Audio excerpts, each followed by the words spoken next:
Hello world, hello YouTube land. I was really looking forward to getting into this book.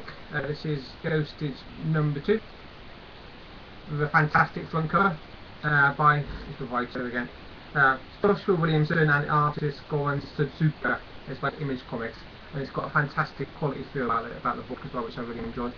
But what you need to know about issue number 2. In issue number 1, you had a group of people brought together by a rich collector called Marcus Schrecken.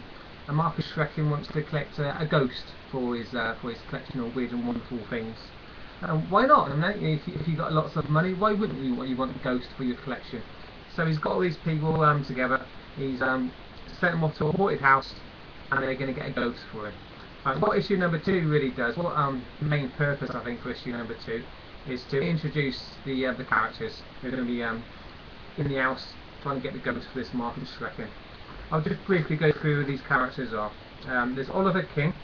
He's a grumpy old skeptic. Of course, when you've got a haunted house situation, you always need a grumpy old skeptic, just so you can have a ghost tapping him on the shoulder and he can act, oh my god, I can't believe they're real, that sort of thing.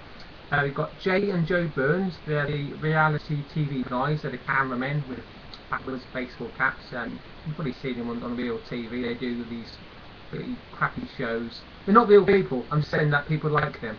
You know, there's haunted house shows where you send these paranormal investigators into a house, and they'll spend hours there, all night there, and they wouldn't hear anything at all. Maybe a squirrel breaking wind, or a I don't know, a bird in the corner or something, and they'll pretend that is a ghost. But he's got 2 of those guys there on his team. You've got Robbie Trick. He's a con man. Always useful to have a con man, not just for a storytelling device, but also in the real world as well. Girls love con men. That's one thing I've learned over the years. They love them, and they love to complain about them when they get cons by them. That's Robbie Trick. Then you've got a cute goth chick. She's a medium as well, but of course with these sorts of horror comics, you always need a cute goth chick. A goth chick. I can't say it. It's a tongue twister. A cute goth chick. You always need one of them. And you've got one of them in Edzia Ruznak. And you've got the corporate enforcer. That's her name is Anderson. She's a blonde black widow, really. There she is in the front cover. Yeah, she's like the eyes of Marcus Schrecken. She's making sure that the group doesn't mess around and make sure that they get the ghost for her boss, Marcus. And we've got Jackson. He's the leader of the group. He's your typical like George Clooney type, really. You know, or Brad Pitt. That's who he's playing in the movie. He's your criminal, of course, because criminals are cool, aren't they? And yeah, he knows what he's doing. He's confident. He's cocky. He's cliched. But yeah, who cares? If this is going to be made into a movie or a TV show, you need one of these characters. And I hear that the book's been optioned anyway, so it might happen, you know. Issue number 1 might be worth a few quid if you see this on TV one day, which is very possible. A lot of crap on TV nowadays, you know. Okay, so what happens in issue number 2? Without any spoilers, because I don't do spoilers nowadays. I know how annoying they are. There's a brief run-in with the law.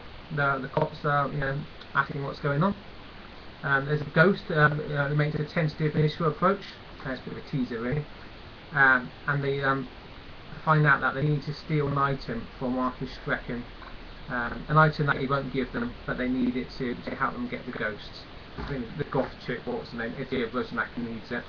So in issue number 3, they're gonna go back and see if they can steal this item from Marcus Schrecken.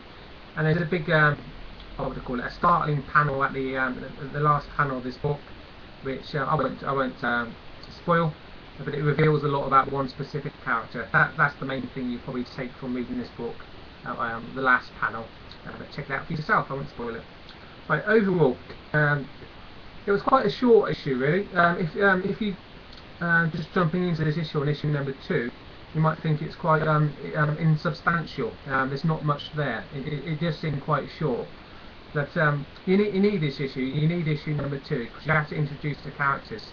And if you don't care about the characters, you don't know who they are, then the later stories are not going to work quite so well when maybe the ghosts hit them off one by one. You're not going to have any emotional connection or involvement with the characters, so you need to introduce them, and issue number 2 does that very, very well.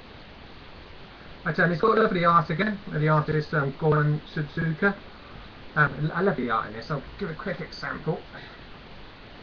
It draws the ghost really well. Ephemeral, wispy, ghostly. There we go. And there's hints there about different dimensions opening up in the house. So it could be portal to different things. Again, ghosts. This is just my theory anyway. This level of existence I'm talking to you from now is just one level. And you have different levels side by side. So you have ghosts, and you have Loch Ness monsters, and you have Bigfoot, and you have aliens. And sometimes the dimensions they go in line with each other. And when they're in line with each other, that's when you see these creepy goblins, elves, all sorts of things. And that's what's happening in this book. I think the actual house is a portal to these different dimensions when the dimensions crossed, and that's where you can see ghosts. My opinion, anyway.